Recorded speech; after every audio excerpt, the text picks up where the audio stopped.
G'day there. Recently there's been an influx of bush survival skill videos on YouTube, so I thought I'd better get in on the bandwagon and take you a trip out bush, see how to survive if you get stuck out there. Right, I'm all packed up, so let's get going.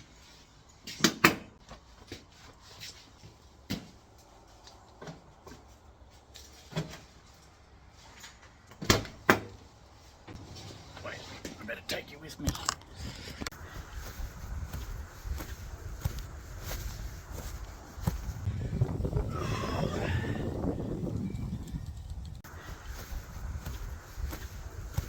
It's been a big day walking. I think we found a pretty good spot to camp here. Well, I mean I.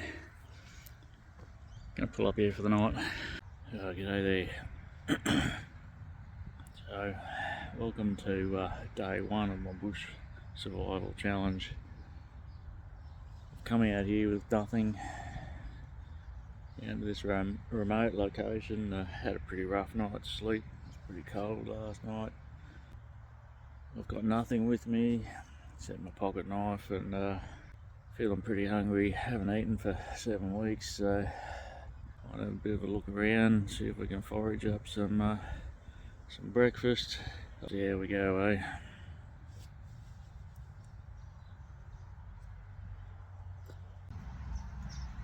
So I've been wandering around in the scrub for a little while now, just looking for a bit of tucker and feeling a little bit delusional and lonely. Sometimes you can get a bit lucky and you can find a weed, imported, usually European weed, which is edible. And I'm quite lucky here.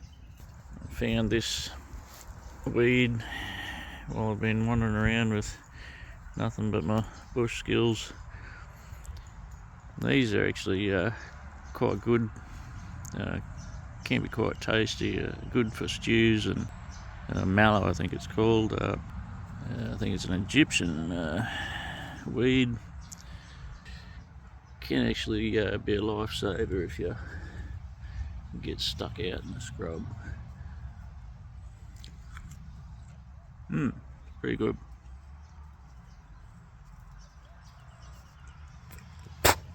Here we got another pretty cool find.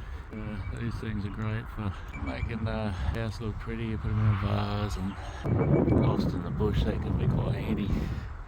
So I've just stumbled across this tree here. This is a really great find. This is a bulbrush tree. It's great for doing your hair in the morning. Great tree. So the sun's starting to really beat down on me now. Even though it's still cold, I need to make some kind of hat. I need shade on my head.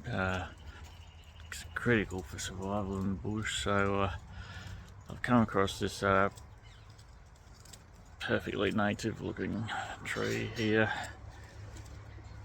and I've collected some of these leaves in this extremely natural native environment, and I'm going to craft myself a hat. Alright, so I've got my leaves off my native tree here. I'm going to start by getting a few sticks together and putting them in a cross pattern like this. And I'm going to start weaving my leaves just like this, and just going to keep adding to it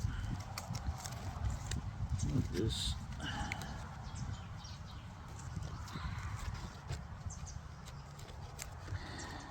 And so on and so forth until I form the shape of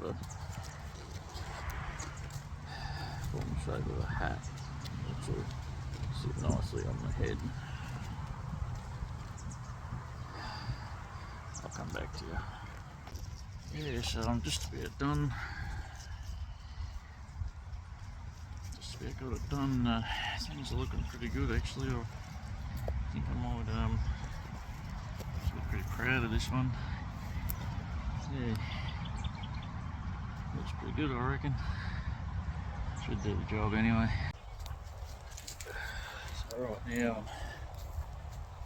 starting to get a little worried. I haven't found any food yet.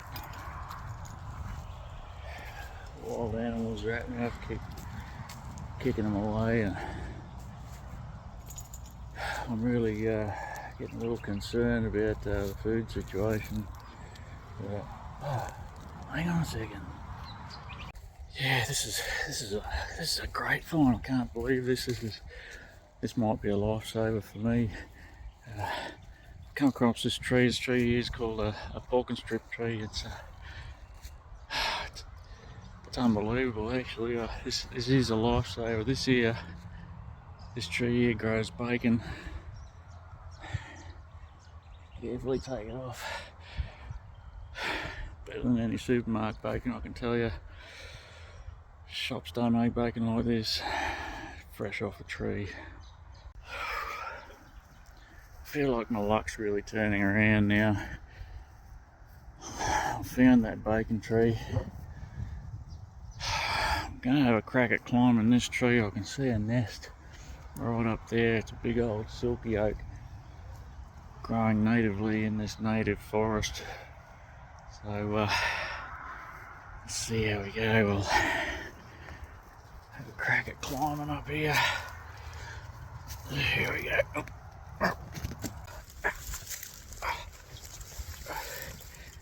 I can't believe my luck, you know. Things are really turning around now. I climbed to the very top of this tree. I can't believe it. I actually found something that's really going to help with my protein. There's a nest up here. It's got some eggs in it. Check it out. This is awesome. I don't know if they're rabbit eggs or what, but I think, I don't know, they look tasty.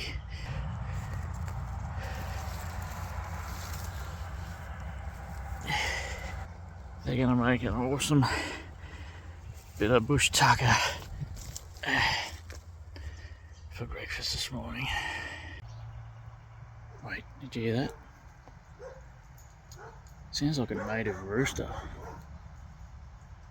Yeah, pretty sure that's a native rooster, native to Australia. It's quite possible that those eggs I found are rooster eggs. It's pretty hard work, this foraging. While you're walking through the bush and looking for your food, it's important to keep a little bit of energy up, so I like to just eat some of the native bush tucker that's just, you know, like snack food really. These are actually really good for you.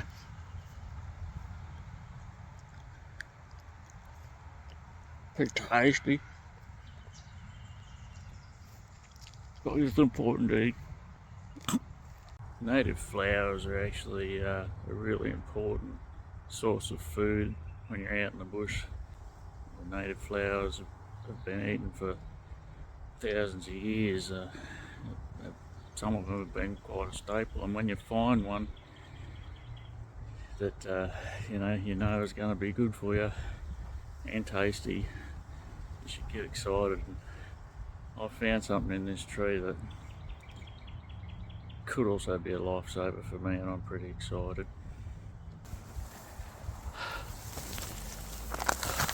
How good is that? Pretty rare one, but this is a really good find. Yeah, well, righto, we're all done. Collected enough bush tucker now. I've been walking for quite a few hours, so it's time to find our way back to base camp.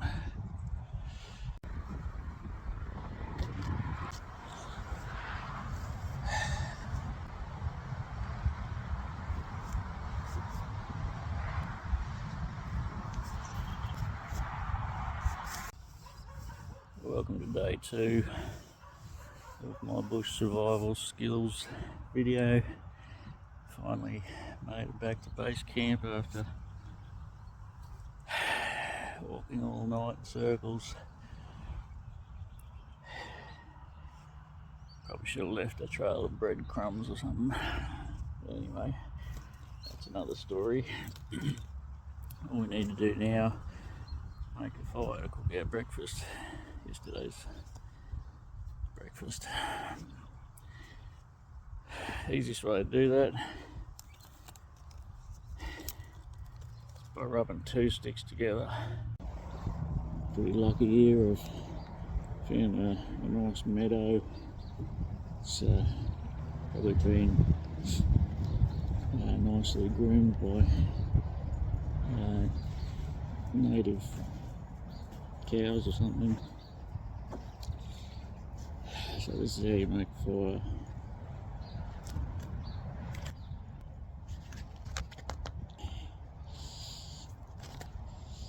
It's can be hard at first, but just persistent.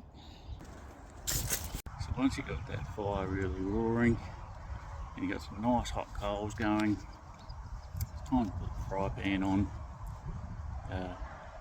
that you made using natural oil from the ground, and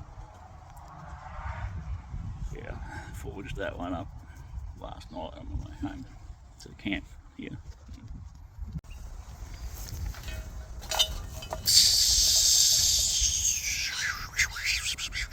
While that fry pan's heating up, we're going to go and prepare some damper. You know, when I think about it, pretty lucky out here in the wild, this beautiful natural wild, that you know, I was actually lucky that I could find a gluten-free flower tree. It's pretty rare. So I've managed to cold spin this bowl out of nothing in the bush, and I'm going to use it to make the damper. So you want to put a bit of that gluten-free flower tree flour in there, and really it's quite simple, just a bit of water, a little bit of sugar from the sugar tree, and yeah, just a little bit of natural salt as well, and just, you know, mix that up, make sure it's nice and dry so that you get a good solid rock kind of damper, and then yeah, that'll just go straight on the fire. Alrighty, so now that our damper's made, we can go ahead and just whack that straight on the fire exactly as it is.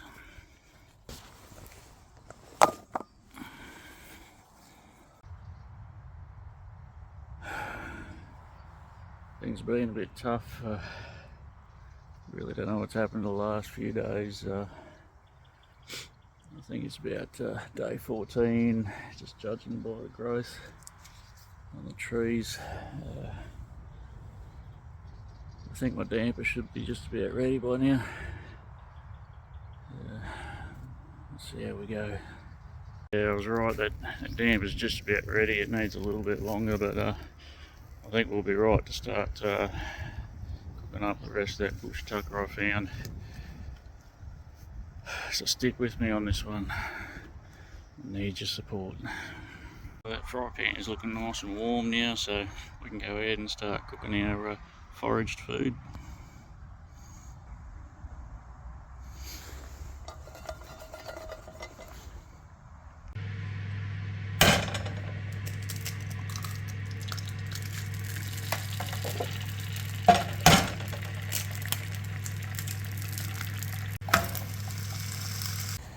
So it looks like this Balkan strip tree fruit and rabbit eggs is just about ready to take off now. Just about done. Honestly, just can't wait to get that into me. It's now day 20 something.